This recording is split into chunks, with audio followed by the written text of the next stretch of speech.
في شاب اسمه كريم، طالب متفوق جدا في كلية هندسة، محترم وهادي. في سنة تانية خد مادة عند دكتور معروف إنه بيعامل الطلبة بتكبر وبيحب الطلبة اللي بتطبل له، وكريم مش من النوع ده. في نهاية الترم كريم حل كويس جدا في الامتحان، بس اتفاجئ إنه جايب راسب. راح للدكتور وقال له بأدب: ممكن حضرتك تراجع ورقتي؟ أنا متأكد إن حليت كويس. الدكتور بصله كده وقال له: انت بتشكك في تصحيحي؟ ولو مش عاجبك روح اشتكي.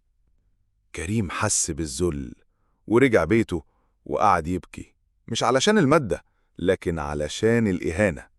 ما اشتكاش، كمل دراسته وتخرج واشتغل في شركة كبيرة وبقى ناجح جدا. الشركة عملت مؤتمر جامد واستدعوا دكاترة من كليات كتير علشان يحضروا، ومين كان من ضمنهم؟ نفس الدكتور اللي ظلمه. وقف كريم على المسرح وبدأ يقول: أنا النهاردة واقف هنا مش بس كمهندس ناجح، لكن كطالب اتظلم وسكت، وربنا رجع له حقه. وكل اللي في القاعة بصوا للدكتور اللي وشه احمر وما قدرش يرد بكلمة.